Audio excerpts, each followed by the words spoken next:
Dimensionamento da tubulação de extravasão de reservatório. A tubulação de extravasão de um reservatório deve ser dimensionada de forma a escoar o volume de água em excesso.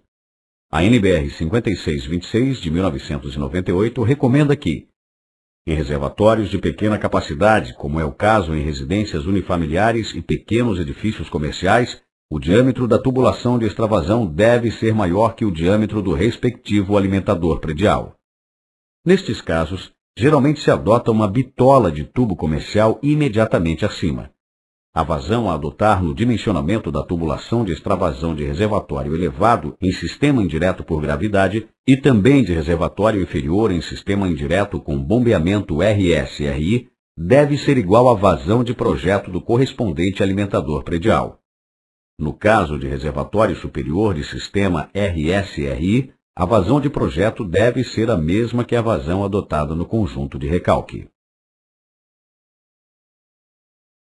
Em princípio, o escoamento dentro da tubulação de extravasão se dá sob regime livre, não afogado, com presença de ar e água em seu interior. Nos trechos verticais, o escoamento é complexo e seguramente se dá sob velocidades superiores às verificadas em trechos horizontais, apresentando, em relação a estes, maior capacidade de vazão. Assim, os trechos críticos sob o ponto de vista de dimensionamento e que definem o diâmetro da tubulação de extravasão são os horizontais, com escoamento em regime livre, onde pode ser empregada a equação de Manning, aqui apresentada pela expressão 3.1, onde Q é igual à vazão de contribuição em metros cúbicos por segundo. V é igual à velocidade média do escoamento em metros por segundo. S é igual à área da seção do tubo ocupada pelo escoamento em metros quadrados. N é igual ao coeficiente de Manning e Strickler. I é igual à declividade da tubulação em metro por metro. E RH é igual ao raio hidráulico em metros. O raio hidráulico é a relação entre a área molhada e o perímetro molhado, segundo mostra a expressão 3.2. Considerando a equação de Manning para obtenção da vazão. Supondo o escoamento a meia seção, tem-se H sobre D igual a 1 sobre 2. Desenvolvendo-se os valores da área molhada e do perímetro molhado, obtém-se também o raio hidráulico. Substituindo esses resultados na equação de Manning e simplificando-os, obtém-se a vazão em função do diâmetro, declividade e do coeficiente de Manning e Strickler, conforme a expressão 3.3. Isolando o diâmetro, resulta a expressão 3.4. Sendo D em milímetros e Q em litros por segundo.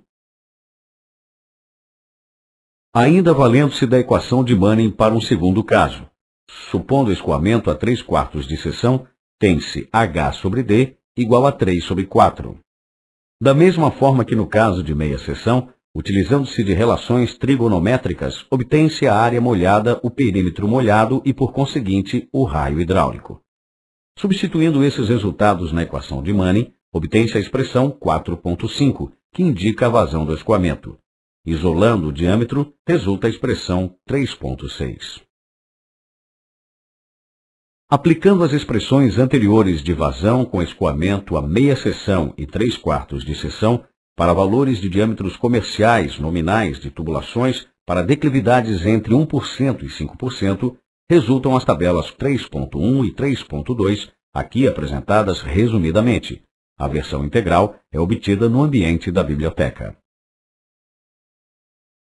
Como exemplo, vamos dimensionar a tubulação de extravasão de PVC marrom soldável N igual a 0,010 para um reservatório elevado pré-moldado em fibra de vidro com 15 metros cúbicos de capacidade efetiva, estocando água para 40% de um dia de consumo, considerando um tempo de bombeamento aproximado de 3 horas por dia.